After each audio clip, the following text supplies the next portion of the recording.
بحیثیت ایک مسلمان آپ لوگوں کو بھی معلوم ہوگا کہ 5 اوقات کے نماز جو ہیں یہ ہم پر فرض ہیں۔ ان میں سے پہلے جو ہیں وہ فجر کی نماز ہیں۔ اب فجر کی نماز میں 2 رکعت فرض۔ اب اس کی حکمت کیا ہے 2 رکعت فرض؟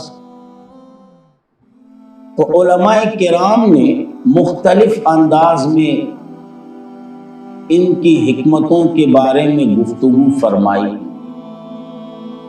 بعض علماء کرام تو اس طرف گئے ہیں کہ انسان کے جو خواص 5 ہیں اب تعینی نماز کے لیے ان کو مبدا قرار دے دیا تاکہ ان انعامات کا انسان صحیح طور پر شکریہ ادا کر سکے۔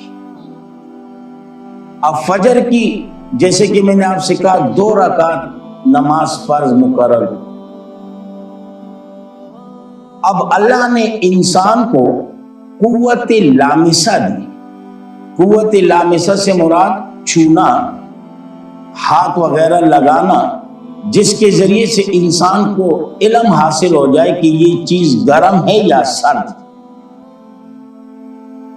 اب اسے کہا جاتا ہے قوت لامسہ، اور یقیناً قوت لامسہ سے انسان کو گرم اور سرد کا علم حاصل ہو جاتا ہے، اور یقیناً یہ بھی بہت بڑے انعامات ہیں۔ اگر اللہ قوت لامسہ سے ہمیں محروم کرتا تو ہمیں گرم اور سرد کا پتہ کیسے چلتا؟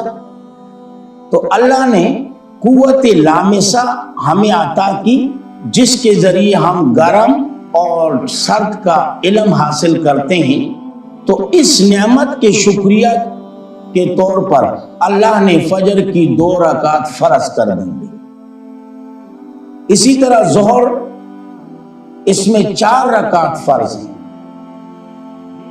اب اس کی بھی کئی حکمتیں ہیں، لیکن ان حکمتوں میں سے ایک حکمت یہ بھی ہے کہ اللہ نے انسان کو قوت شامہ عطا کی، سونگنے کی قوت، اور یقیناً یہ ایک ایسی قوت ہے نا جو چاروں اطراف سے خوشبو کو محسوس بھی کر لیتی ہے اور معلوم بھی کر لیتی ہے، اور یقیناً یہ ایک بہت بڑی نعمت ہے۔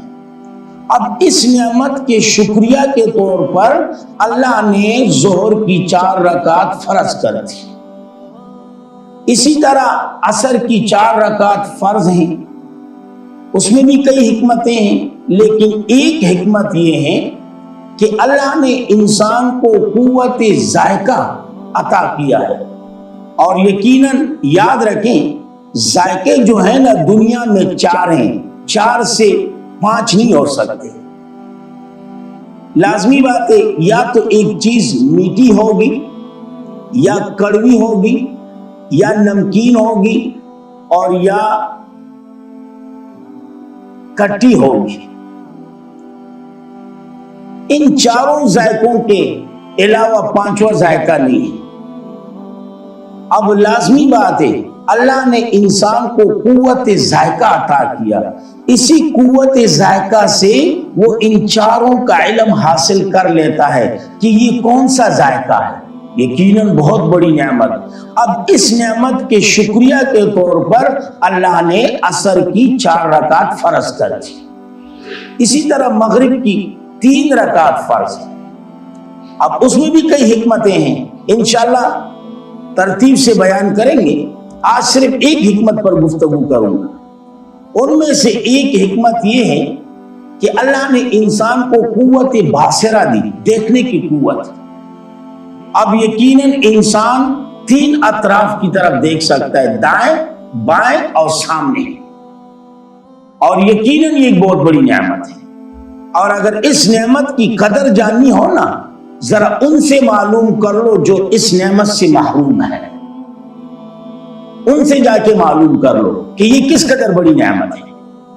تو لازمی بات ہے قوت باصرہ سے ہمیں یعنی ہم جو ہے نا 3 اطراف کی طرف نظر دوڑا سکتے ہیں، دائیں بائیں سامنے. تو اس کی شکریہ کے طور پر اللہ نے مغرب کی 3 رکعت فرض کر دی. اسی طرح عشاء کی 4 رکعت فرض ہیں. اس میں بھی کئی حکمتیں ہیں، لیکن ایک حکمت یہ ہے کہ اللہ نے انسان کو قوت سامعہ عطا کی ہے. قوت سامعہ سے مراد سننے کی طاقت، اور یقیناً یہ ایک ایسی قوت ہے نا کہ انسان چاروں اطراف سے آوازیں سن سکتا ہے. اور میں یہی کہوں گا اگر اس کی قدر جاننی ہو نا، ذرا ان لوگوں کے پاس جائے جو اس قوت سے محروم ہے، ان لوگوں کے پاس جائے. تو قوت سامعہ ایک ایسی قوت ہے کہ انسان چاروں اطرافوں سے اس قوت کے ذریعے آوازیں سن سکتا ہے. تو اس کے شکریہ کے طور پر اللہ نے عشاء کی 4 فرض مقرر کر دی.